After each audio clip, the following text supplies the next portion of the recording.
কামালিয়াতুন নবী সাল্লাল্লাহু আলাইহি সাল্লাম নিয়ে আলোচনা করেছিলাম। নবী আলাইহিস সালামকে যোগ্যতার বিচারে, শ্রেষ্ঠত্বের বিচারে কেন নবীজিকে সবচেয়ে বেশি মহব্বত করতে হবে।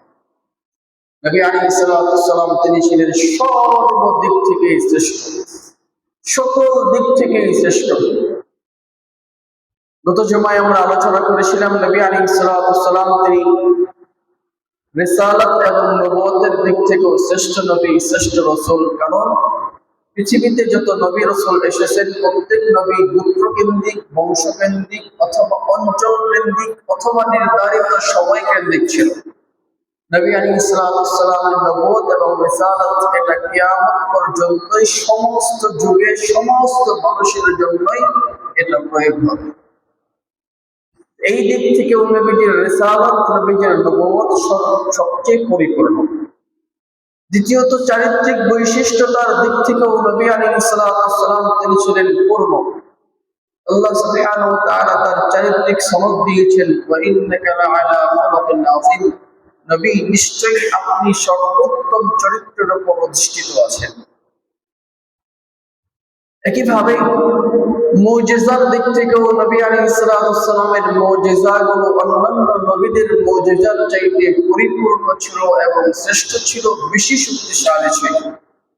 নবীজির এক নম্বর মুজিজা হলো আল কোরআন। কোরআনের চাইতে বড় কোনো মুজিজাই হতে পারে না। আমরা গত জুমায় এই বিষয়ে বিস্তারিত আলোচনা করেছিলাম।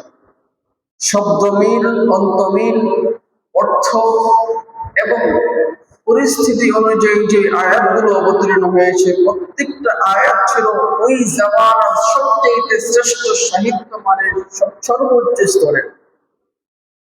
কোরআনে কারীম হলো সবচেয়ে বড় মুজিজা। পৃথিবীর কোন বইয়ের সংশোধন, প্রত্যেকটা বই সংশোধন যোগ্য। যুগের কারণে এটা পরিবর্তন হয়, সংশোধিত হয়। যেই বইগুলো এক সময় সাধু ভাষায় ছিল, এই বইগুলো বর্তমান জামানা সেগুলোকে চলিত ভাষায়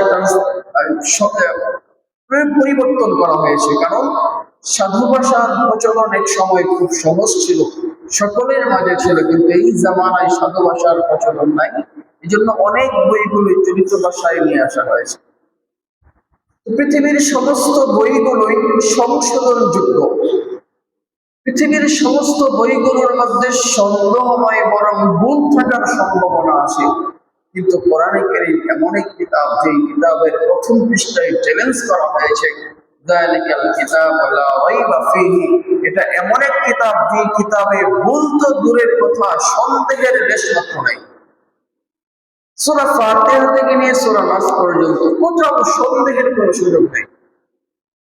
যদি কেউ সন্দেহ করে তার ক্ষেত্রে কোরআন চ্যালেঞ্জ করেছে, ওয়া ইন কুনতুম ফি রাইবিন মিম্মা নাযালনা আলা আবদিনা ফাতু বিসূরা, যদি আমার অবতীর্ণ করা এই কোরআনের প্রতি তোমাদের কোনো সন্দেহ থাকে তাহলে কোরআনের সূরাগুলোর অনুরূপ একটা সূরা বানায় দিও, বানিয়ে নিয়ে আসো। সম্ভব হয় নাই, ফা ইল্লাম তাফআলু ওয়া লান তাফআলু, আল্লাহ বলেন তোমরা যদি না পারো আর পারবে না। ওয়ালান তাফআলু এর অর্থ হলো কখনো পারবে না, কোশ্চেন কেন পারবে না। কারণ এই কোরআন পুরো মানুষের মেধা মগজের থেকে নিঃসরিত হয় নাই, বরং এটা সরাসরি আল্লাহ পাকের কালাম। তোমরা পারবে না, আল্লাহ চ্যালেঞ্জ করেছে। নবী আলাইহিস সালামের যে মুজিজাগুলো ছিল, এই মুজিজাগুলোর মধ্যে সবচেয়ে বড়, সবচেয়ে আশ্চর্যকর মুজিজা হলো কোরআনে কারীম। 1400 বছর পার হয়ে গিয়েছে, এখনো পর্যন্ত কোরআনে কারীমের একটা হরফ, একটা জের জবর, একটা নুক্তা পর্যন্ত পরিবর্তন হয় নাই। এর চাইতে বড় অলৌকিক মুজিজা আর কি হতে পারে? কোরআনে কারীম এটা তেলাওয়াতের দিক থেকেও মুজিজা। পৃথিবীর যত বই আছে আপনি যত সুন্দর সুরেই পড়েন না কেন, একটা সময় আপনার ভিতরে বিরক্তি আসবে, এটা শুনতে মনে চাইবে না। কিন্তু কোরআনে কারীম এমন এক কিতাব, যে কিতাব তেলাওয়াত শুরু হলে এটা শুনতেই মনে চায়, শুনতেই মনে চায়, কখনো বিরক্ত আসে না। আমরা দৈনিক 17 রাকাত ফরজ নামাজ আদায় করি। দৈনিক 17 রাকাত ফরজ নামাজে বাধ্যতামূলক ভাবে প্রত্যেক রাকাতে সূরা ফাতিহা আমরা তেলাওয়াত করি, তেলাওয়াত শ্রবণ করি।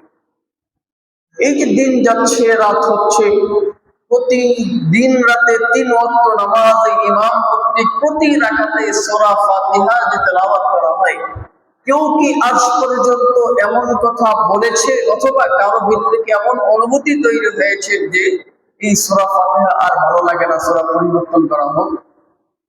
নাই। কারণ এটা এমন একটা মুজিজা, তেলাওয়াতের দিক থেকে এটা মুজিজা। যত তেলাওয়াত হবে তত মজা লাগবে। অনেক ব্যক্তি এমন আছে যে 4টা-5টা সূরা মুখস্থ করেছে, এই 4টা-5টা সূরা দিয়ে সে সমস্ত নামাজগুলো কভার করছে। ওই ব্যক্তিকে জিজ্ঞেস করে দেখেন যে এই 5টা সূরা তেলাওয়াত করতে কোন সময় কি বিরক্তি আসছে কিনা। এমন কথা কেউ বলতে পারে? যে সূরা ইখলাস পড়ে, সে সূরা ইখলাস তেলাওয়াতের মধ্যেই স্বাদ পায়, মজা পায়। সে যেমনই পড়ুক, শুদ্ধ হোক বা কিছুটা অশুদ্ধ হোক, ওটার মধ্যেই সে স্বাদ পায়, মজা পায়। কোরআন কারীম তেলাওয়াতের দিক থেকেও এটা সমস্ত গ্রন্থ, সমস্ত ধর্মীয় গ্রন্থের চাইতে এটা মুজিজা। শুধু মুসলমানদের জন্যই নয়, নবী আলাইহিস সালামের জামানায় কাফেররা পর্যন্ত এই কোরআন শ্রবণ করার জন্য কাবার পাশে চুপি সারে অবস্থান গ্রহণ করত। আবু জাহেল, উতবা, শাইবা, বড় বড় কাফের লিডার যারা ছিল, সারাদিন নবী আলাইহিস সালামের বিরোধিতা করত, সারাদিন ইসলামের বদনাম গাইত, ইসলামকে মিটিয়ে দেওয়ার চেষ্টা করত। যখনই সন্ধ্যা নামত, যখনই নীরবতা ছেয়ে যেত, নবী আলাইহিস সালাম কাবার সামনে গিয়ে নামাজে তেলাওয়াত শুরু করতেন। এই আবু জাহেল, উতবা, শাইবা সহ কাফের লিডার যারা ছিল, তারাও চুপিসারে এসে কোরআন কারীমের তেলাওয়াত শ্রবণ করতেন। শুধু তাই নয়, এক সূরা তেলাওয়াতকারী নবী আলাইহিস সালাম তিনি সিজদা করলেন। তার সিজদা করার সাথে সাথে উপস্থিত যত কাফের ছিল, কেউ নিজের আর জ্ঞানের উপর ভরসা করতে পারে নাই। নবী আলাইহিস সালামের সিজদার সাথে তারাও সিজদা করতে বাধ্য হয়েছে। প্রত্যেক কাফের সিজদা করে ফেলেছিল। এই দৃশ্য দেখে পরবর্তীতে আবিসিনিয়ায় যারা হিজরত করে গিয়েছিল মুসলমানরা, তারা মনে করেছিল কাফেররা সবাই মুসলমান হয়ে গেছে, এবার চলে আসে। অবস্থা এমন হলো, দিনের বেলা কাফেররা নবী আলাইহিস সালামের বিরোধিতা করে, রাত্রিকালীন নবীজির তেলাওয়াত শ্রবণ করার জন্য কাবার চতুর্পার্শ্বে তারা একত্রিত হয়। এই দৃশ্য যখন পরস্পরের পরিলক্ষিত হলো, তখন তারা টেনশনে পড়ে গেল যে এরকম যদি চলতে থাকে, কোরআন কারীমের তেলাওয়াতে মানুষের দিল নরম হবে, মানুষ ইসলামের দিকে ঝুঁকে যাবে, এমন দৃশ্য যেন আর না ঘটে। আইন পাশ করা হলো যে এখন থেকে কেউ মুহাম্মদের তেলাওয়াত শ্রবণ করতে পারবে না, যে শ্রবণ করবে তার জন্য এই শাস্তি। দেখা গেল রাত্রিকালীন সবাই মনে করলো আজকে যেহেতু নিষিদ্ধ করা হয়েছে, আইন পাশ করা হয়েছে, তেলাওয়াত শ্রবণ করতে কেউ আসবে না, সুতরাং আমি একা যদি যাই কেউ আমাকে দেখবে না। এই চিন্তা করে আবু জাহেলও উপস্থিত, উতবা উপস্থিত, শাইবা উপস্থিত, এরকম মক্কার যে কাফের লিডার যারা ছিল প্রত্যেকেই উপস্থিত। এই ভেবে যে আজকে কেউ আসবে না আমি ছাড়া, আমি একা যদি শ্রবণ করি কেউ আমাকে দেখবে না, সুতরাং কোনো ঝামেলা নাই। কিন্তু রাত্রের বেলা যখন নবীজি তেলাওয়াত শুরু করলেন, দেখা গেল একে একে সবাই উপস্থিত, একজন আরেকজনের চেহারার দিকে তাকিয়ে, কি ব্যাপার আবু জাহেল, আবুল হাকাম, তুমি এখানে কেন? সে বলে তুমি এখানে কেন? এই হলো অবস্থা।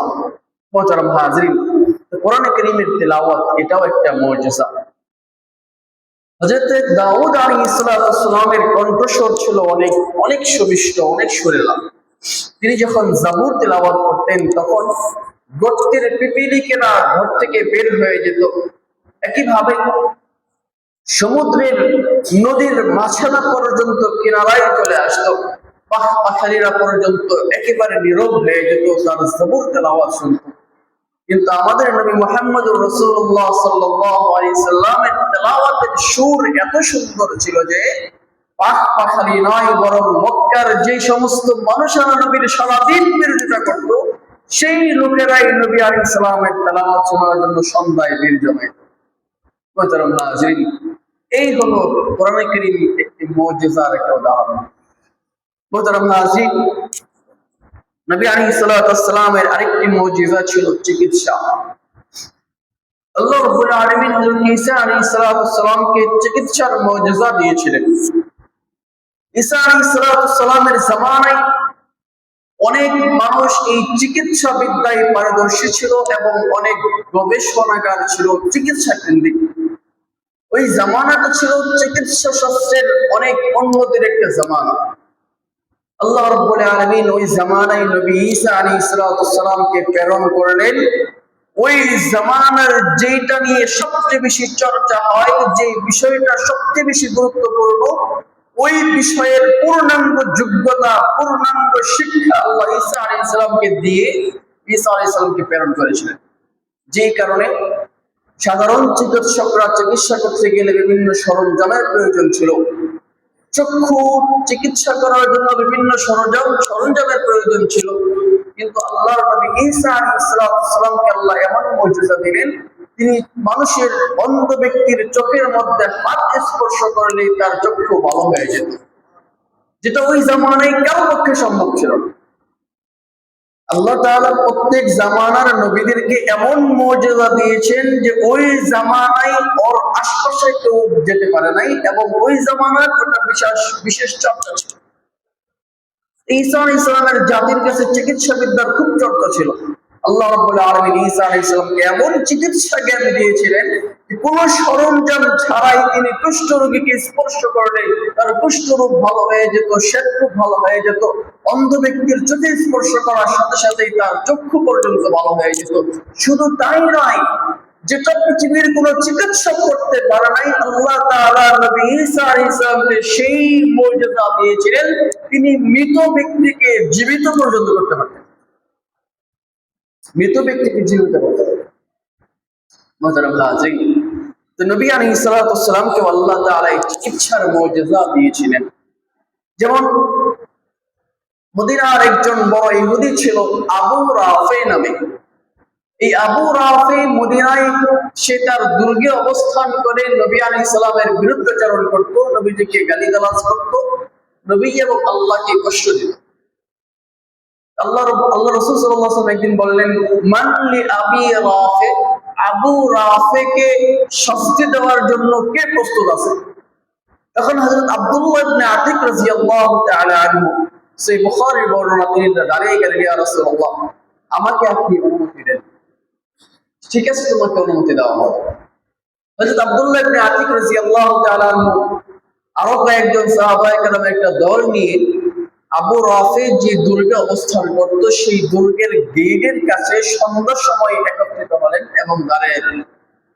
যখন সকলেই দুর্গে প্রবেশ করছে, আব্দুল্লাহ ইবনে আতিক রাদিয়াল্লাহু তাআলা আনহু তিনি দুর্গে প্রবেশ করার জন্য বাহানা তৈরি করলেন। তার সাথীদেরকে বললেন, তোমরা এখানে অবস্থান করবে, আমি দুর্গে প্রবেশ করব। যখন সবাই ঘুমিয়ে যাবে, আমি ভিতর থেকে দুর্গের গেট খুলে দেব, তোমরা ভিতরে চলে আসবে, আমরা গিয়ে আবু রাফেকে হত্যা করব। তো আব্দুল্লাহ ইবনে আতিক রাদিয়াল্লাহু তাআলা তিনি দুর্গে প্রবেশ করলেন, ঘোড়ার আস্তাবলে লুকিয়ে গেলেন। রাত যখন গভীর হলো, তিনি গেটের দরজা খুলে দিলেন, তার সাথীরা গেটে প্রবেশ করল। আবু রাফে সে মদিনার ওই দুর্গের একজন ধনাঢ্য ব্যক্তি ছিল, ব্যবসায়ী ব্যক্তি ছিল। তার ঘরের মধ্যে প্রতি রাত্রেই নৈশভোজের আয়োজন হতো, রাত্রিকালীন গল্প আড্ডার আয়োজন হতো। তারা অপেক্ষা করতে লাগলেন। যখন আড্ডা শেষ হলো, আব্দুল্লাহ ইবনে আতিক তিনি সিঁড়ি বেয়ে বেয়ে তার ঘরে উঠলেন। যখনই তিনি একটা দরজা ভিতরেই ঢুকলেন, ভিতর থেকে সে দরজা লাগিয়ে দিচ্ছিলেন। এভাবে সবগুলো দরজা ভিতর থেকে লাগিয়ে তিনি তার একেবারে অন্দরমহলে ঢুকে গেলেন। সেখানে ঢুকে এখন অন্ধকারের মধ্যে কে কোথায় আছে তিনি ডাক দিলেন, আবু রাফে। জিজ্ঞেস করলো, বলেন তো কে তুমি? সে ওই যেই দিক থেকে আওয়াজ এসেছিল সেই দিকে তলোয়ারের আক্রমণ করলো, আঘাত করলো। তার শরীরের মধ্যে আঘাত লাগেনি, তিনি দ্রুত বের হয়ে গেলেন। আবু রাফে চিল্লাপাল্লা শুরু করে দিল যে, আমাকে মেরে ফেললো, কে আছো, কোথায়? আব্দুল্লাহ ইবনে আতিক রাদিয়াল্লাহু তাআলা তিনি এত পরিমাণ বুদ্ধিমান ছিলেন, তিনি বাহির থেকে ভিতরে ঢুকলেন। ঢুকে বললেন, আবু রাফে কি হয়েছে? কণ্ঠ পরিবর্তন করলেন এমন ভাবে যেন তিনি সাহায্য করতে আসছেন। আবু রাফে বললেন, এক লোক আমাকে আঘাত করেছে, দেখো তো কে? যখন তার এই আওয়াজ তিনি শুনলেন তখন আরো নিশ্চিতভাবে তার দিকে আঘাত করলেন, এই আঘাতে তাকে হত্যা করে ফেললেন। তাকে হত্যা করে যখন তিনি সিঁড়ি বেয়ে নিচে নামতে লাগলেন, সর্বশেষ সিঁড়িটাকে মনে করলেন যে সিঁড়ি শেষ হয়ে গিয়েছে, এটা মনে করে যেই পা রাখলেন পাটা মুশকে ভেঙে গেল, তিনি পড়ে গেলেন এবং তিনি তার পাগড়ি খুলে পাটাকে ভালোভাবে বেঁধে তিনি খুঁড়িয়ে খুঁড়িয়ে গেটের কাছে আসলেন। তার সাথীদেরকে বললেন, তোমরা গিয়ে নবীজিকে সুসংবাদ দাও, আমি একেবারে নিশ্চিত হয়ে তারপরে নবীজির কাছে আসবো।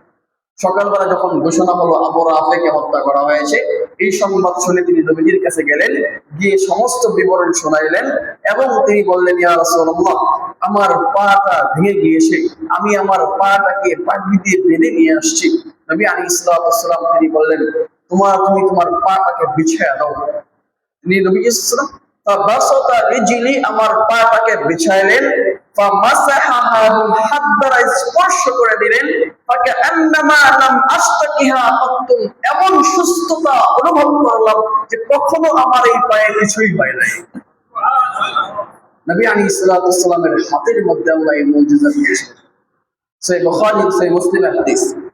নবী আলাইহিস সালামকে আল্লাহ তাআলা সর্বোচ্চ চিকিৎসা জ্ঞান দিয়েছিলেন, হাত দ্বারা স্পর্শ করেছেন, পা ভালো হয়ে গিয়েছে। একইভাবে খাইবারের যুদ্ধের সময় সহিহ বুখারীর হাদিস, হযরত রাসূল করিম সাল্লাল্লাহু আলাইহি ওয়াসাল্লাম খাইবারের যুদ্ধের সময় একদিন বিকেল বেলা বললেন, আগামী কালকে আমি লাউতিয়ান্না রায়াতা গাদান রাজুলান ইফতাহুল্লাহু আলা ইয়াদাইহি ইউহিব্বুল্লাহ ওয়া রাসূলুহু ওয়া ইউহিব্বুহুল্লাহ ওয়া রাসূলুহু, আগামী কালকে আমি যুদ্ধের পতাকা এমন এক ব্যক্তির হাতে দেব যেই ব্যক্তির মাধ্যমে আল্লাহ খাইবারকে বিজয়ী করবেন এবং ওই ব্যক্তি আল্লাহ এবং তার রাসূলকে ভালোবাসে, আল্লাহ এবং রাসূলও তাকে ভালোবাসে। সকালবেলা প্রত্যেকেই চাচ্ছিল যে পতাকাটাকে আমাকে দেওয়া হোক, পতাকাটাকে আমাকে দেওয়া হোক। এটা দুনিয়াবি সম্মান ব্যাপারটা এমন নয়, বরং আল্লাহ এবং তার রাসূল ভালোবাসবেন, আল্লাহ এবং রাসূলের ভালোবাসা পাওয়ার লোভে তারা পতাকা প্রত্যেকেই নিজের কাছে আশা করতে লাগলো যে আগামীকালকে আমাকে পতাকা দেওয়া হবে। ফাউতিয়া বিআলিহিন ওয়া বিহি রামাদুন, সকালবেলা নবী আলাইহিস সালাম তার চাচাতো ভাই এবং মেয়ে জামাতা আলী রাদিয়াল্লাহু তাআলাকে সেই পতাকা হাতে দিলেন। ওয়া বিহি রামাদুন, আলী রাদিয়াল্লাহু তাআলার চোখের মধ্যে সমস্যা ছিল, তার চোখে সমস্যা ছিল, চোখে ঝাপসা দেখছিল, চোখে ব্যথা অনুভব করছিল, চোখ দিয়ে ভালোভাবে দেখতে পারছিল, চোখ লাল এরকম কিছু একটা হয়ে গিয়েছিল। রাবি বলেন, ফাবাসাকা ফি আইনাইহি, নবী আলাইহিস সালাম একটু থুতু নিয়ে তার চোখের মধ্যে লাগিয়ে দিলেন, ও তাআলা বলেন, দোয়া করলেন, ফাবারাআ হাত্তা কাআন লাম ইয়াকুন বিহি ওয়াজআন, এমন সুস্থ আলী হয়ে গেলেন যে যেন কিছুই হয় নাই। একটু থুতু তার চোখের মধ্যে লাগিয়ে দিলেন, দোয়া করলেন, এমন সুস্থতা আলী রাদিয়াল্লাহু তাআলা অনুভব করলেন যে কিছুই হয় নাই, এত সুস্থ হয়ে গেলেন। নবী আলাইহিস সালামের থুতুর মধ্যে আল্লাহ তাআলা পৃথিবীর সবচেয়ে শ্রেষ্ঠ মেডিসিন দিয়ে দিয়েছিলেন। শুধু তাই নয়, কোন ব্যক্তি যদি স্বপ্ন যুগেও নবীজির থুতু লাভ করতে পারে, ওই ব্যক্তি কামিয়াব হয়ে যায়। আল্লামা সাদউদ্দিন তাফতাজানী রাহমাতুল্লাহি আলাইহি, তিনি অনেকগুলো কিতাব লিখেছেন, যে কিতাবগুলো পড়াও অনেক কঠিন, পড়ার জন্য উস্তাদ খুঁজে পাওয়া খুব কঠিন। আল্লামা সাদউদ্দিন তাফতাজানী রাহমাতুল্লাহি আলাইহি, তিনি মুখতাসারুল মাআনি নামক একটা কিতাব আমাদের কওমি মাদ্রাসায় পড়ানো হয়, এই কিতাবের লেখক। শরহুল আকাইদ মিশকাত জামাতে একটি কিতাব পড়ানো হয়, এই কিতাবের লেখক। এছাড়াও তিনি আরো অনেকগুলো কিতাব লিখেছেন, যে কিতাবগুলো পড়াও কঠিন, পড়ানোর জন্য উস্তাদ পাওয়া কঠিন। এত কঠিন ভাবে এত সহজ শব্দে বিস্তারিত বুঝিয়েছেন, এত অল্প শব্দে এত বেশি পরিমাণ বুঝিয়েছেন যে এটা পড়া এবং পড়ানোর মতো লোক খুঁজে পাওয়া খুব কঠিন। এত পরিমাণ দামি কিতাব তিনি লিখেছেন। তো ওনার জীবনীতে পাওয়া যায় তিনি খুবই মেধাহীন ছাত্র ছিলেন। ছাত্র জামানায় কোনো কথায় কোনো দরস কোনো কিতাব তার মুখস্থ থাকতো না। উস্তাদ যতই তাকে পড়াতো তিনি কখনো মুখস্থ রাখতে পারতেন না। তো তিনি অনেক মেহনত করতেন, অনেক বেশি পরিমাণ পড়তেন এবং দুরূদ শরীফের উপর আমল করতেন। এক রাত্রে তিনি ঘুমিয়ে আছেন, স্বপ্নে দেখতেছেন তিনি পড়তেছেন। বুঝেন কি পরিমাণ লেখাপড়ার প্রতি আগ্রহ থাকলে মানুষ ঘুমিয়ে স্বপ্ন পড়াশোনা করে, কি কি পরিমাণ লেখাপড়ার প্রতি আগ্রহ থাকলে, চেষ্টা থাকলে।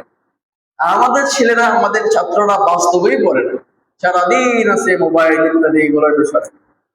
শিক্ষার যুগ হারিয়ে যাচ্ছে।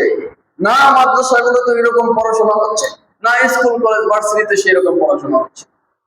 আমাদের মুসলিম ছেলেরা বিজ্ঞানী হবে, ডাক্তার হবে, ইঞ্জিনিয়ার হবে, এটা আমাদের জন্য গর্ব। কই আজকে পড়াশোনার কোনো যোগ নাই। সায়েন্সের সাবজেক্ট থেকে নিয়েছি, কিন্তু পড়াশোনার প্রতি কোনো আগ্রহ নেই। সারাদিন খেলাধুলা, সারাদিন মোবাইল, সারাদিন গল্প গুজব, আড্ডা। এই হলো আমাদের অবস্থা। আল্লামা তাফতাজানী রাহমাতুল্লাহ আলাইহি, তিনি রাত্রিকালীন ঘুমিয়ে ঘুমিয়েও স্বপ্নে দেখতেছে তিনি পড়তেছেন। একজন ডাকে, ভাই আসো একটু ঘুরতে যাই। যদি বলেন, বেটা আমি সারাদিন পড়ি, আমার পড়া মুখস্থ হয় না, আমাকে তুমি ঘোরার জন্য ডাকতেছো? আমি যাবো না, আমার পড়া পড়তে হবে, অনেক পড়ার দরকার আমার। চলে গেলেন, আবার আসলেন, ভাই আসো একটু ঘুরতে যাই। তিনি তাকে ধমক দিলেন। তৃতীয়বার এসে বললেন, নবী আলাইহিস সালাতু ওয়াস সালাম তোমার জন্য অমুক জায়গায় অপেক্ষা করছেন, আসো। তিনি দৌড়ায় গেলেন, স্বপ্নে তিনি দৌড়ায় গেলেন নবী আলাইহিস সালাতু ওয়াস সালাম তার সামনে। হাদিসের মধ্যে আসছে, মান রাআনি ফিল মানামি ফাকাদ রাআনি, যে ব্যক্তি স্বপ্ন যোগে আমি নবীকে দেখলো, সে আমাকেই দেখলো। ফাইন্না শাইতানা লাম ইয়াতামাত্তাল বি, কারণ শয়তান আমি নবীর সুরত ধারণ করতে পারে না। কোন ব্যক্তি যদি স্বপ্নে নবীজিকে দেখে, তাহলে সেই সত্যি সত্যি নবীজিকে দেখেছে। স্বপ্নে যে চেহারাই নবীজিকে দেখেছে, নবীজি সাল্লাল্লাহু আলাইহি ওয়াসাল্লামের যে আসল চেহারাটা ছিল, ওই চেহারাই সে স্বপ্নের মধ্যে নবীজিকে দেখতে পারে। আল্লাহ অনেক বুজুর্গরা স্বপ্নে নবীজিকে দেখেন। অনেকে এমন আছে প্রতি রাত্রেই দেখেন, অনেকেই সপ্তাহে দেখেন। স্বপ্নে নবীজিকে দেখার জন্য সবচেয়ে বড় আমল হলো নবীর সুন্নত গুলোর উপর আমল করা, বেশি বেশি দরুদ শরীফ পড়া। কোন ব্যক্তি যদি নবীর সুন্নত গুলোর উপর আমল করে, বেশি বেশি পরিমাণ দরুদ শরীফ পড়ে, স্বপ্নে নবী আলাইহিস সালাম তার সাথে দেখা দিবেই দিবে ইনশাআল্লাহ। তাফতাজানী রাহমাতুল্লাহি আলাইহি নবীজির সামনে দাঁড়িয়ে আছে স্বপ্ন যোগে। জিজ্ঞেস করলেন, তাফতাজানী কেন তুমি আসলে না? আমি তোমাকে ডাকতে পাঠাইলাম। বলে, ইয়া রাসূলুল্লাহ আমাকে তো আপনার কথা বলা হয়নি, বলা হয়েছে ঘোরার জন্য। আমার তো পড়া মুখস্থ হয় না, আমি তো অনেক বেশি চেষ্টা করি, আমার তো চেষ্টা অনেক বেশি করা দরকার। ঘোরাফেরার জন্য যদি বের হই তাহলে আমার সময় নষ্ট হবে ইয়া রাসূলুল্লাহ, এই জন্য আমি বের হই নাই। যখন আপনার কথা বলেছে তখন এক সেকেন্ডও থাকিনি, চলে আসছে। নবীজি সাল্লাল্লাহু আলাইহি ওয়াসাল্লাম তিনি তাফতাজানীকে বললেন, হা করো। তিনি হা করলেন। নবীজি সাল্লাল্লাহু আলাইহি ওয়াসাল্লাম স্বপ্ন যোগেই তার থুতু মুবারকের একটু অংশ তার জিহ্বার মধ্যে লাগায় দিলেন। তার ঘুম ভেঙে গেল। ঘুম ভেঙে যাওয়ার পরে পরদিন ক্লাসে তিনি উস্তাদকে এমন এমন প্রশ্ন শুরু করলেন, ছাত্ররা হাসতেছে, কিন্তু উস্তাদ বুঝতেছে এটা সাধারণ কোন ছাত্রের প্রশ্ন হতে পারে না। তাফতাজানী বিশেষ কিছু পেয়ে গিয়েছে। তাফতাজানী বিশেষ কিছু পেয়ে গিয়েছে। তিনি পরবর্তীতে বিশাল অনেক বড় আল্লামা হয়ে গিয়েছিলেন, অনেক বড় আলেম হয়ে গিয়েছিলেন নবীজি সাল্লাল্লাহু আলাইহি ওয়াসাল্লামের স্বপ্নে থুতু লাভ করার মাধ্যমে। হযরত আবু হুরায়রা রাদিয়াল্লাহু তাআলা তিনি অনেক বেশি পরিমাণ হাদিস মুখস্থ করার চেষ্টা করতেন। যখনই নবীজি কোনো হাদিস বলতেন, তিনি এটাকে বারবার পড়তেন, পেরেশান হয়ে যেতেন যেন মুখস্থ থাকে। নবীজি বলেন, আবু হুরায়রা কি হলো তোমার? ইয়া রাসূলুল্লাহ মুখস্থ তো থাকে না। আপনি যে কত কথা বলেন, এটা তো উম্মতের জন্য একটা বড় আমানত, পরবর্তী উম্মতের জন্য একটা আমানত। এই আমানতের খেয়ানত তো হয়ে যাবে, আমরা তো মুখস্থ রাখতে পারছি না। নবীজি সাল্লাল্লাহু আলাইহি ওয়াসাল্লাম বলেন, আবু হুরায়রা চাদর বিছাও। চাদর বিছালেন। নবীজি সাল্লাল্লাহু আলাইহি ওয়াসাল্লাম হাত দিয়ে ইশারা করে কিছু দিলেন মনে হলো, এবং বললেন চাদরটাকে জড়ায়া বুকের সাথে মিশায়া নাও। আবু হুরায়রা বলেন, আমি সেই দিন চাদরটাকে বুকের সাথে মিশিয়ে নেওয়ার পর থেকে নবীজির একটা কথার একটা হরফ পর্যন্ত বলি নাই। মৃত্যু পর্যন্ত একটা হরফ তিনি বলে নাই। যে হাদিসের রাবি আবু হুরায়রা, ওই হাদিস সম্পর্কে মুহাদ্দিসিনদের অনেকটাই নিশ্চয়তা চলে আসে যে হাদিস সহিহ, এতে কোনো গড়বড় নেই। আবু হুরায়রা রাদিয়াল্লাহু তাআলা আনহু তিনি ছিলেন এরকম বড় মুহাদ্দিস। তিনি এত পরিমাণ বড় মুহাদ্দিস হওয়ার পিছনে নবীজি সাল্লাল্লাহু আলাইহি ওয়াসাল্লামের ওই দুআই যথেষ্ট ছিল। মুহতারাম হাজিরিন, নবী আলাইহিস সালাতু ওয়াস সালামের চিকিৎসা বিদ্যায় নবীজি সাল্লাল্লাহু আলাইহি ওয়াসাল্লামের মুজিজা অনেক ছিল, এরকম অনেক ঘটনা পাওয়া যায়। সাহাবায়ে কেরামের এরকম অনেক ঘটনা পাওয়া যায়। হযরত আবু বকর রাদিয়াল্লাহু তাআলার ঘটনা আমরা শুনেছি যে গারে সৌর পর্বতে যখন আত্মগোপন করলেন, সমস্ত গর্তগুলোকে বন্ধ করে দিলেন, একটা গর্ত খোলা ছিল, সাপে কামড় দিয়েছিল, নবীজি সাল্লাল্লাহু আলাইহি সাল্লাম থুতু মোবারক সেই কামড়ের জায়গায় লাগিয়ে দিয়েছিল, সাপের বিষ পর্যন্ত পানি হয়ে গিয়েছে। এরকম অনেক ঘটনা পাওয়া যায়। মোহতারাম হাজিরিন, নবীজি সাল্লাল্লাহু আলাইহি সাল্লাম চিকিৎসা বিজ্ঞানের দিক থেকেও নবীজি সাল্লাল্লাহু আলাইহি সাল্লামের যে চিকিৎসাগুলো ছিল, এগুলো ছিল সবচেয়ে সেরা। যেই কাজে পৃথিবীর কোন চিকিৎসকরা বুঝতে পারে নাই, সেই বিষয়গুলো নবীজি 1400 বছর আগে ঘটায় দিয়েছেন। মোহতারাম হাজিরিন, নবী মুসা আলাইহিস সালামকে আল্লাহ তাআলা অনেক মুজিজা দিয়েছিলেন। যেমন তার হাতের লাঠি, এটা ছেড়ে দিলে সাপ হয়ে যেত। তিনি হাতের তালুটাকে বগলের নিচে রেখে এটা বের করলে টর্চ লাইটের মতো সামনে সবকিছু আলোকিত হয়ে যেত। এরকম অনেক মুজিজা ছিল। তো নবী মুসা আলাইহিস সালামের হাতের লাঠি, এই লাঠির আঘাতে রব্বুল আলামিন লোহিত সাগরকে 12টা রাস্তায় পরিণত করে দিয়েছিলেন। মুসা আলাইহিস সালামের হাতের লাঠির আঘাতে পাথর থেকে 12টি ঝর্ণা আল্লাহ প্রবাহিত করে দিয়েছিলেন। তো এরকম মুজিজা ছিল নবী মুসা আলাইহিস সালামের। এরকম মুজিজার এর চেয়ে আপডেট মুজিজা, এর চেয়ে আরো সুন্দর আধুনিক মুজিজা নবী আলাইহিস সালামকে আল্লাহ তাআলা দিয়েছিলেন। যেমন মুসা আলাইহিস সালামের হাতের লাঠির আঘাতে লোহিত সাগরে 12টি রাস্তা তৈরি হয়েছিল। আর আমাদের নবী মুসা মুহাম্মদুর রাসূলুল্লাহ সাল্লাল্লাহু আলাইহি সাল্লামের লাঠির প্রয়োজন হয় নাই, হাত স্পর্শের প্রয়োজন হয় নাই, হাতের আঙ্গুলের ইশারায় আল্লাহ তাআলা চাঁদকে দ্বিখণ্ডিত করে দিয়েছেন। মুসা আলাইহিস সালামের মুজিজা চলতো জমিনে, আমাদের নবী মুহাম্মদুর রাসূলুল্লাহর মুজিজা চলতো আকাশে।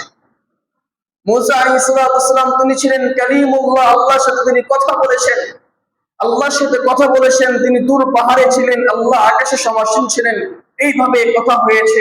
আর আমাদের নবী মুহাম্মদুর রাসূলুল্লাহ সাল্লাল্লাহু আলাইহি সাল্লামকে আল্লাহ তাআলা কথা বলার জন্য, তার সম্মান বৃদ্ধির জন্য 7 আকাশ ভেদ করে 7 জমি ছাপে আল্লাহ তাআলা আরশে আজিম পর্যন্ত তাকে তুলে নিয়ে মেরাজের রাতে সরাসরি কথা বলেছেন। মুসা আলাইহিস সালামের অনেক মুজিজা ছিল। সেই মুজিজার চাইতে উত্তম শ্রেষ্ঠ মুজিজা নবী মুহাম্মদুর রাসূলুল্লাহকে আল্লাহ তাআলা দিয়েছেন। মুসা আলাইহিস সালামের লাঠির আঘাতে পাথর থেকে 12টা ঝর্ণা তৈরি হয়েছিল। আমাদের নবী মুহাম্মদুর রাসূলুল্লাহ সাল্লাল্লাহু আলাইহি সাল্লামের মুজিজাগুলো কেমন ছিল? হযরত জাবির ইবনে আব্দুল্লাহ রাদিয়াল্লাহু আনহু বলেন, আমরা খন্দকের যুদ্ধের সময় যখন আরেক হাদিস নবী আলাইহিস সালাম বলেন যে আমরা যখন এক যুদ্ধ থেকে ফিরে আসছিলাম, তখন নবী আলাইহিস সালামের নিকট এক পাত্র পানি ছিল, এছাড়া আর কোনো পানি ছিল না। সাহাবায়ে কেরাম প্রত্যেকেই পিপাসার্ত হয়ে গিয়েছিল, প্রত্যেকেই পিপাসার্ত, ওযু করার পানি নাই, গোসল করার পানি নেই। নবী আলাইহিস সালাম ওই পানি দিয়ে ওযু করলেন। সুম্মা আকবালা الناس نحوه فقال ما لكم, নবী কি হলো তোমাদের? قالوا ليس عندنا ماء نتنظف به ولا نشرب يا رسول الله, খানার পানি নাই, ওযু করার পানি নাই, কি করব? فوضع يده في الركوة, নবী আলাইহিস সালামের যে পাত্রটা ছিল, অবশিষ্ট পানিটা ছিল ওযু করার পরে, এই পানির মধ্যে নবী আলাইহিস সালাম তার হাতকে রাখলেন। فجعل الماء يثور من بين اصابعه كامثال العيون, সাথে সাথে তার হাতের আঙ্গুলের ফাঁক থেকে এমন ভাবে পানি বের হওয়া শুরু করলো যেন ঝর্ণা শুরু হয়ে গিয়েছে, ঝর্ণার মতো পানি বের হওয়া শুরু হয়ে গিয়েছে। নবী আলাইহিস সালামের সাহাবায়ে কেরাম বলেন, ফাশারিবনা ওয়া তাওয়াজ্জানা, আমরা ওই পানি পান করলাম, ওযু করলাম। কিলা লি জাবির, জাবিরকে জিজ্ঞেস করা হলো, কেমন কুনতুম, সেদিন তোমরা কতজন ব্যক্তি ছিলে? ক্বালা লাউ কুননা মিআত আলফিন লাকানা, যদি আমরা সেদিন 1 লক্ষ মানুষ হতাম, আমাদের জন্য ওই এক পাত্র পানি যথেষ্ট হয়ে যেত। আর কুননা 15 মিয়া, আমরা সেদিন 1500 ব্যক্তি ছিলাম। 1500 ব্যক্তি ছিলাম, এক পাত্র থেকে পানি দিয়ে ওযু করেছি, পান করেছি। প্রত্যেকের নিজের যে মস্ক পানির পাত্র ছিল, সবগুলোকে আমরা পরিপূর্ণ করে ফেলেছিলাম। নবী আলাইহিস সালামের হাতের আঙ্গুলেই আল্লাহ তাআলা ঝর্ণা চালু করে দিয়েছিলেন। নবী মুসা আলাইহিস সালাম লাঠির আঘাত করতেন, পাথর থেকে ঝর্ণা তৈরি হতো। আর আমাদের নবী মুহাম্মদুর রাসূলুল্লাহর মুজিজা এত শক্তিশালী ছিল, তিনি পাত্রের মধ্যে হাত রেখেছেন, হাত থেকে ঝর্ণা শুরু হয়ে গিয়েছে। মুহতারাম হাজিরিন, শুধু তাই নয়, খন্দক যুদ্ধের সময় যে যুদ্ধটা ছিল মুসলমানদের জন্য বড় কঠিন যুদ্ধ। একে তো খাবার নাই, দুর্ভিক্ষের সময় ছিল, খানা ছিল না।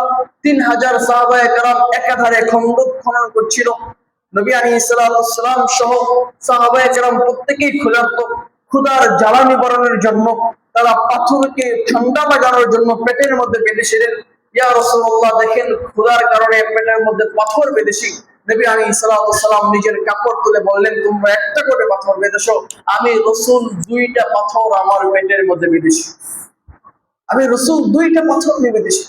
হযরত জাবের ইবনে আব্দুল্লাহ তিনি এই দৃশ্য যখন দেখলেন, দেখে তিনি দৌড়ায় বাড়িতে গেলেন। বাড়িতে গিয়ে তার স্ত্রীকে বললেন, তোমার কাছে কোনো খাবার আছে কি? বলে, অল্প পরিমাণ আটা আছে, একটা ছোট্ট ছাগল ছানা আছে, বকরির বাচ্চা আছে। বলে, আমি বকরিটাকে জবাই করছি, তুমি সেই আটাটাকে খামিরা বানাও, রুটি তৈরি করো। নবী আলাইহিস সালাম খুব ক্ষুধার্ত, তাকে একটু খাওয়ার ব্যবস্থা করতে হবে। হযরত জাবের রাদিয়াল্লাহু তাআলা তিনি বলেন যে আমার ঘরে এক সা পরিমাণ, এক সায়ের চেয়ে একটু পরিমাণ, মানে 1 কেজির চেয়ে একটু পরিমাণ আটা ছিল। আমি নবী আলাইহিস সালামের কাছে গেলাম। আমার স্ত্রী বললেন যে যাবেন, যে প্রিয় স্বামী, আপনি নবীজির কাছে যাবেন, গিয়ে কানে কানে বলবেন যে খাবার অল্প, আপনি এবং আবার 1-2 জন ব্যক্তি আসেন। প্রকাশ্যে বললেন না যে আরো যারা ক্ষুধার্ত আছে তাদের ভিতরে কষ্ট তৈরি হয়, এগুলো বলেন না, বরং আপনি গোপনে গিয়ে বলেন। হযরত জাবের বলেন, ফাজিতুন নবী সাল্লাল্লাহু আলাইহি সাল্লাম ফাসারাতুহু, আমি নবীজির কাছে গিয়ে কানে কানে বললাম, ফাকুলতু ইয়া রাসূলুল্লাহ যাবাহনা আনাকাল লানা ওয়া তাহান্না সা'a মিন শাইরিন, আমাদের ছোট্ট একটা বকরির বাচ্চা ছিল, এটাকে জবাই করেছি। আমাদের অল্প পরিমাণ আটা ছিল, এই আটাকে খামিরা তৈরি করা হয়েছে। ফাতাআল আনতা ওয়া নাফারু মা'আকা, আপনি এবং 1-2 জন ব্যক্তি আপনি আমাদের বাড়িতে আসেন, আপনি এবং 1-2 জন ব্যক্তি আমাদের বাড়িতে আসেন, একটু খানার আয়োজন করেছি। নবী আলাইহিস সালাম কি করলেন? সাহাবায়ে কেরাম বলেন, ফাসাহান নবী সাল্লাল্লাহু আলাইহি ওয়াসাল্লাম, নবীজি সাল্লাল্লাহু আলাইহি ওয়াসাল্লাম অনেক জোরে আওয়াজে বলতে লাগলেন, ইয়া আহলাল খান্দক ইন্না জাবিরান ক্বাদ সানাআ সুওয়ারান ফাহাইয়া লানা বিকুম, হে খন্দকবাসী, জাবের তোমাদের জন্য খানা তৈরি করেছে, প্রত্যেকেই চলো জাবেরের বাড়িতে। খানা তৈরি হয়েছে মাত্র 2 থেকে 3 জনের জন্য। সর্বোচ্চ এই খানা অল্প অল্প করে খেলে 5 জন খেতে পারবে, এর বেশি না। নবী আলাইহিস সালাম খন্দকবাসী সকলকে দাওয়াত দিলেন, চিল্লিয়ে দাওয়াত দিলেন, এই খন্দকবাসী প্রত্যেককে চলো জাবেরের বাড়িতে, তোমাদের জন্য খানা তৈরি হয়েছে। এবার জাবের রাদিয়াল্লাহু আনহুর অবস্থা কি? তিনি দৌড়ে বাড়িতে গিয়েছেন, গিয়ে বললেন, স্ত্রী, অনেক কিছু ঘটে গেছে, কি হয়েছে? বলে, আমি তো নবীজি সাল্লাল্লাহু আলাইহি ওয়াসাল্লামকে বললাম, ইয়া রাসূলুল্লাহ 2-3 জনের খানা তৈরি হয়েছে, নবীজি তো সবাইকে নিয়ে আমাদের বাড়িতে আসতেছে। বলে, তুমি কি নবীজিকে ভালোভাবে শুনাইছিলে যে খানা এই পরিমাণ? বলে, হ্যাঁ আমি শুনিয়েছি। বলে, তার টেনশন নেই। জাবের স্ত্রী বলতেছে, কোনো টেনশন নাই, আমরা নবীজিকে দাওয়াত দিয়েছি, নবীজি তার সাথীদেরকে দাওয়াত দিয়েছে, আমরা নবীজির জন্য খানা উপস্থাপন করব, নবীজি তার সাথীদেরকে নিয়ে কিভাবে খাওয়াবেন, এটা আজকে একটা বড় বিষয়, বড় কিছু আল্লাহ দেখায় দিবেন আমাদেরকে, টেনশনের কিছু নাই। নবী আলাইহিস সালাম জাবেরকে বলেন, বাড়িতে যাও, আমি আসার আগ পর্যন্ত তরকারি নামাবে না, আটা তৈরি করবে না। নবীজি বাড়িতে আসলেন, থুতু মুবারকের একটু অল্প পরিমাণ তরকারিতে দিলেন, একটু পরিমাণ আটার খামিরায় দিলেন, দোয়া করলেন। জাবের স্ত্রীকে বললেন, একা রুটি বানাইতে পারবে না, হয়তো সর্বোচ্চ 4-5টা রুটি হতে পারে। আরবের রুটি আমাদের দেশের রুটির মধ্যে একেবারে পাতলা না, আমাদের রুটি তো এইভাবে দেখলে উপর দিকে দেখা যায়, এই পরিমাণ পাতলা বানানো হচ্ছে। আমি জানি না ব্যবসায়ীরা কোন নিয়তে এটা করছে, মজাদার করার জন্য নাকি লাভ বেশি করার জন্য, আল্লাহ ভালো জানে। এত পরিমাণ রুটিকে পাতলা বানানো হচ্ছে যে এই দিক থেকে তাকায় আরেক দিকে দেখা যায়, দামও বাড়ানো হয়েছে, আবার রুটিও পাতলা হয়ে গেছে। ভাই, ব্যবসা আল্লাহ হালাল করেছেন, আল্লাহ তাআলা বরকত অল্পর মধ্যেই দিতে পারেন। এমন ভাবে বানান যেন মানুষের ঠকা না হয়, এমন ভাবে ব্যবসা করেন যেন মানুষের ঠকা না হয়। একজন মানুষ 10 টাকা দিয়ে একটু রুটি খাবে, তার এই রুটি যেন তৃপ্তি হয়, এমন ভাবে তৈরি করেন। আপনি একটু ঠকে কি করতে পারবেন? কতটুকু আটা আপনি বাঁচাতে পারবেন? আরবের রুটিগুলো অনেক মোটা মোটা হয়, তারা তো এরকম একেবারে চালনি দিয়ে আটা তৈরি করে না, বরং কোন রকম আটাটাকে পেশে এটাকে এইভাবে ছাপিয়ে এরপর আটা রুটি বানিয়ে ফেলবে। নবীজি বললেন, তুমি একা পারবে না, আরেকজন মহিলাকে নিয়ে আসো। আটা রুটি তৈরি করার জন্য একা পারবে না, আরেক মহিলাকে নিয়ে আসো। আরেক মহিলাকে আনা হলো। নবী আলাইহিস সালাম তিনি আটা বানানোর জন্য অনুমতি দিয়ে দিলেন। আটা বানানো হচ্ছে, রুটি নামানো হচ্ছে। নবীজি সাল্লাল্লাহু আলাইহি ওয়াসাল্লাম নিজ হাতে রুটির উপর গোশত বেড়ে বেড়ে 10 জন করে সেই ঘরের মধ্যে প্রবেশ করাচ্ছেন। সাহাবায়ে কেরাম বললেন, আকালনা হাত্তা শাবিআনা, আমরা এই পরিমাণ খেলাম যে একেবারে পরিতৃপ্ত হয়ে গেলাম। 10 জন করে ভিতরে ঢুকতেছেন আর খানা খাইতেছেন। নবীজি সাল্লাল্লাহু আলাইহি ওয়াসাল্লাম রুটি ছিটতেছেন, রুটির উপর গোশত দিচ্ছেন। এইভাবে খাইতে খাইতে খাইতে খাইতে সাহাবায়ে কেরাম বলেন, আকালনা হাত্তা শাবিনা, আপনি হিসাব করেন 3 দিন যাবত সাহাবায়ে কেরাম অনাহারের মধ্যে আছেন। খাবার হিসাবে এক মুষ্টি দুর্গন্ধযুক্ত চাউল আর একটু আটা, কোন রকম ঘুটে এটা দেওয়া হতো খাবার হিসাবে। প্রত্যেকেই ক্ষুধার্ত, পেটের মধ্যে পাথর বাঁধা, 2-3 দিন যাবত খানা খাওয়া হয় না। এমন সাহাবায়ে কেরামের পেটের মধ্যে কিছুই নাই, পুরোটাই খালি। তারা বলেন, আকালনা, আমরা খেতে খেতে হাত্তা শাবিনা, পরিতৃপ্ত হয়ে গেলাম। সাহাবায়ে কেরাম বলেন, জাবের বলেন, আমার এই ঘরের খানা 1500 সাহাবায়ে কেরাম খানা খাওয়ার পরেও যা ছিল ওরকমই রয়ে গেল, যা ছিল ওইরকমই রয়ে গেল। এই ছিল নবী আলাইহিস সালাতু ওয়াস সালামের মুজিজা, এই ছিল নবী আলাইহিস সালাতু ওয়াস সালামের বরকত। মুহতারাম হাজিরিন, নবী আলাইহিস সালাতু ওয়াস সালামের মুজিজা এটা অন্যান্য নবীদের মুজিজার চাইতে শ্রেষ্ঠ ছিল। অন্যান্য নবীদের মুজিজার চাইতে নবীজির মুজিজাগুলো সবচেয়ে শ্রেষ্ঠ ছিল। এইগুলো তো সাময়িক সময়ের মুজিজা। কিয়ামত পর্যন্ত এই মুসলমানদের জন্য ইসলামের সবচেয়ে বড় মুজিজা হলো আল কোরআন।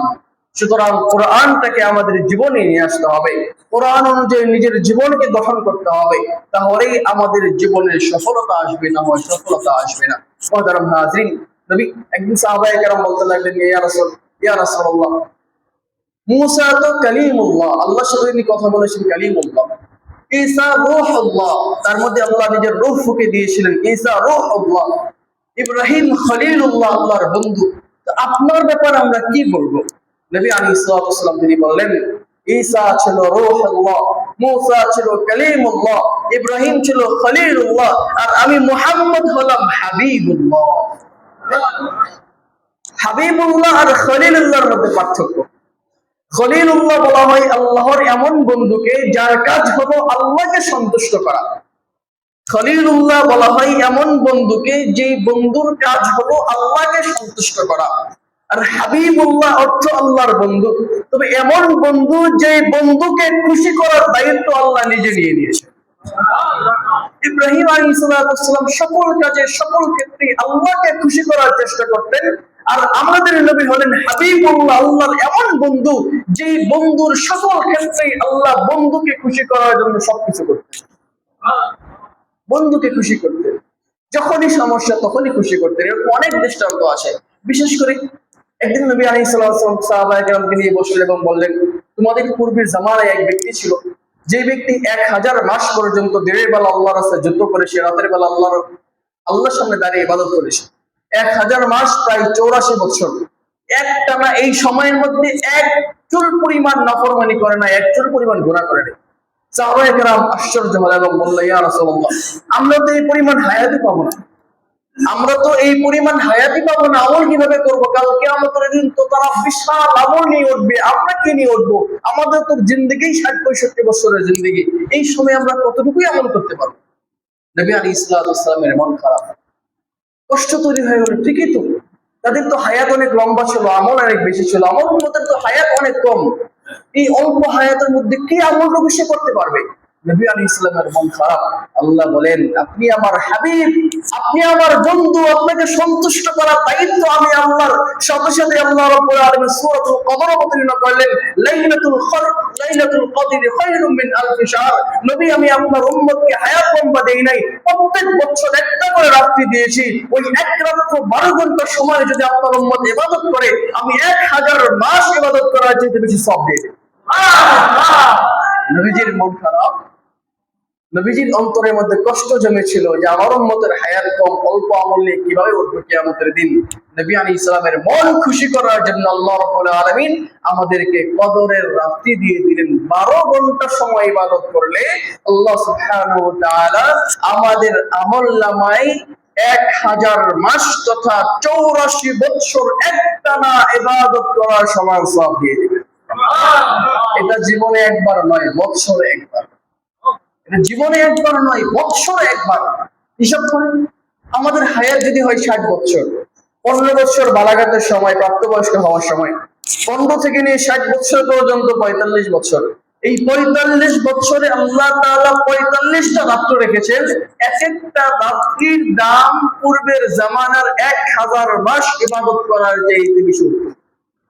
সেই হিসাবে আমাদের হায়াত যদিও 60-65 বছর, কিন্তু আমাদের হায়াতের বরকত আল্লাহ তাআলা 4000 বছরের চেয়ে বেশি দিয়ে দিয়েছেন। নবী আলাইহিস সালাতু ওয়াস সালাম তিনি ছিলেন হাবিবুল্লাহ, ইব্রাহিম ছিলেন খলিলুল্লাহ, আল্লাহর বন্ধু। নবী আলাইহিস সালাম হাবিবুল্লাহ ছিলেন আল্লাহর বন্ধু। ইব্রাহিমের কাজ ছিল আল্লাহকে সন্তুষ্ট করা, আর আল্লাহ নিজের দায়িত্ব বানিয়ে নিয়েছিলেন তার হাবিবকে সন্তুষ্ট করা। সকল দিক থেকে নবী আলাইহিস সালাতু ওয়াস সালামের যোগ্যতা, পরিপূর্ণতা সমস্ত আম্বিয়া কিরামের চাইতে বেশি ছিল। সকল দিক থেকে তার যোগ্যতা ছিল সবচেয়ে বেশি। সুতরাং আমরা বলেছিলাম মহব্বত হয় 4টি কারণে। 1 নাম্বার কারাবাত, আত্মীয়তার কারণে, বাবা তার সন্তানকে আত্মীয় হিসেবে ভালোবাসে, মহব্বত করে। 2 নাম্বার হলো কামালিয়াত তথা যোগ্যতার ভিত্তিতে। যোগ্য উপযুক্ত ভালো ডাক্তারকে যে কোনো মানুষই মহব্বত করে, তার চেহারা ছবি যেমনই হোক, তার সাথে আত্মীয়তার সম্পর্ক না থাকুক, কিন্তু যোগ্য ডাক্তারকে যে কেউ ভালোবাসে, যোগ্য ইঞ্জিনিয়ারকে যে কেউ ভালোবাসে, যোগ্য উস্তাদকে, শিক্ষককে যে কেউ ভালোবাসে, মহব্বত করে। যোগ্যতার কারণে মানুষ মানুষের প্রতি মহব্বত তৈরি হয়। আমরা বলেছিলাম, নবীজি বলেছেন যে আমাকে যে পর্যন্ত সবচেয়ে বেশি ভালো না বাসবে ততক্ষণ পর্যন্ত ইমানদার হতে পারবে না। ভালোবাসা মহব্বত হয় 4 কারণে। 1 নাম্বার কারাবাত, আত্মীয়তা। আমরা আলোচনা করেছিলাম আমার সন্তানের চেয়ে, আমার পিতার চেয়ে, আমার স্ত্রীর চেয়ে নবী আলাইহিস সালাম বেশি আমার আপন। কারণ কিয়ামতের দিন স্ত্রী, সন্তান, পিতা, মাতা সবাই নিজের কাছ থেকে পলায়ন করবে। সেদিন নবী আলাইহিস সালাম উম্মতি উম্মতি বলে আল্লাহর দরবারে সিজদা লুটিয়ে পড়বে। সুতরাং আপন হওয়ার দিক থেকে নবী আলাইহিস সালাম আমাদের সবচেয়ে বেশি আপন। কামালিয়াত তথা যোগ্যতার বিচারেও নবী আলাইহিস সালামকে সবচেয়ে বেশি ভালোবাসতে হয়। কারণ নবী আলাইহিস সালাম তিনি ছিলেন সবচেয়ে যোগ্য ব্যক্তি, সবচেয়ে সেরা ব্যক্তি, সবচেয়ে শ্রেষ্ঠ ব্যক্তি। তার মতো ব্যক্তি পৃথিবীর জমিনের দ্বিতীয় কাউকে আল্লাহ তাআলা বানান নাই, দ্বিতীয় কাউকে বানায় নাই। বিভিন্ন কিতাবগুলোর মধ্যে পাওয়া যায়, একদিন নবী মুহাম্মদুর রাসূলুল্লাহ সাল্লাল্লাহু আলাইহি ওয়াসাল্লামকে কোলে নিয়ে মা আমেনা বলতেছিল, আহা, আমার এই সন্তানের মতো সুন্দর কোনো সন্তান আমি পৃথিবীতে দেখি নাই। নবী মুহাম্মদকে কোলে নিয়ে বলতেছে, আমার এই সন্তানের মতো সুন্দর, উত্তম সুন্দর চেহারার অধিকারী কাউকে দেখি নাই। তখন হালিমা সাদিয়া নবীজির দুধমা, তিনি বললেন, আরে ছাড়ো আমিনা, তুমি তোমার বয়সে কতদিন? আমাদের গোত্রের মহিলাদের কাজই হলো সন্তান এনে দুধ পান করানো এবং টাকা উপার্জন করা। আমি আমার এই জীবনে অনেক সন্তানকে দুধ পান করিয়েছি। আমার বংশে আমি ছোট থেকে অনেক সন্তান, ছোট বাচ্চাকে দেখেছি। আজ পর্যন্ত নবী মুহাম্মদের মতো উত্তম সুন্দর চেহারার অধিকারী কাউকে দেখি নাই। আব্দুল মুত্তালিব ধমক দিয়ে বলে, আরে হালিমা সাদিয়া, কয়টা বাচ্চার সাথে তোমার সাক্ষাৎ? কাবা ঘরের দায়িত্ব নেওয়ার পর থেকে বিভিন্ন জায়গায় আমি সফর করি, যেখানেই যাই মানুষ বরকতের উদ্দেশ্যে তার সন্তানকে আমার সামনে নিয়ে আসে, দোয়া করি, তাকে একটু চেহারা স্পর্শ করি, কোলে নেই। আমি আজ পর্যন্ত হাজার হাজার সন্তানের চেহারা দেখেছি, আজ পর্যন্ত আমি আমার নাতি মুহাম্মদের চেয়ে উত্তম চেহারার কাউকে দেখি নাই। হযরত জিবরাইল আলাইহিস সালাতু ওয়াস সালাম তিনি বলতে লাগলেন, আরে আব্দুল মুত্তালিব, রাখো তোমার কথা। আমি এই পৃথিবীতে আদম থেকে নিয়ে কিয়ামত পর্যন্ত সমস্ত মানুষের সমস্ত কিছু পর্যবেক্ষণ করার জন্য পৃথিবীতে আসি। সমস্ত নবীদের কাছে নবুয়ত নিয়ে, রিসালাত নিয়ে আল্লাহর বানিয়ে এসেছি। সমস্ত নবীদেরকে আল্লাহ তাআলা পৃথিবীর সবচেয়ে সৌন্দর্য দিয়ে বানিয়েছেন। হযরত ইউসুফ আলাইহিস সালাতু ওয়াস সালামকে আল্লাহ এত সৌন্দর্য দিয়েছিলেন যে সৌন্দর্যের কারণে মিশরের নারীরা তাদের হাত কেটে মেরে দিল, তারা টের পায় নাই। আমি সেই নবী ইউসুফকে দেখেছি, আদমকে দেখেছি, মূসাকে দেখেছি, ঈসাকে দেখেছি। পৃথিবীর মধ্যে 100 লক্ষের উপর নবী রাসূলের চেহারা আমি দেখেছি। আজ পর্যন্ত মুহাম্মদুর রাসূলুল্লাহর মতো সুন্দর চেহারা কাউকে দেখি নাই। আল্লাহ রাব্বুল আলামিন জিবরাইলকে ধমক দিয়ে বলে, আরে জিবরাইল, রাখো, আমি আমার হাবিব মুহাম্মদুর রাসূলুল্লাহর চাইতে সুন্দর কাউকে বানাই নাই, দেখবা কোথায়? আমি তো বানাই নাই কাউকে, দেখবা কোথায়? মুহাম্মদ রাসূলুল্লাহ সাল্লাল্লাহু আলাইহি ওয়াসাল্লাম তিনি সকল দিক থেকে শ্রেষ্ঠ ছিলেন, সকল গুণাবলীর দিক থেকে শ্রেষ্ঠ ছিলেন। আমরা ধারাবাহিকভাবে ইনশাআল্লাহ তাআলা সামনের জুমাগুলোতে আলোচনা করব নবীজির সৌন্দর্য কেমন ছিল, সাহাবায়ে কেরামের বর্ণনাগুলো আমরা আলোচনা করব, একে একে নবীজির আচার আচরণ কেমন ছিল এই নিয়ে আমরা আলোচনা করব। আল্লাহ তাআলা আমাদের সবাইকে নবী আলাইহিস সালামকে সবচেয়ে বেশি ভালোবাসা, মহব্বত তৈরি করার তৌফিক দান করুন। ওয়া আখির দাওয়ানা আলহামদুলিল্লাহি রাব্বিল আলামিন।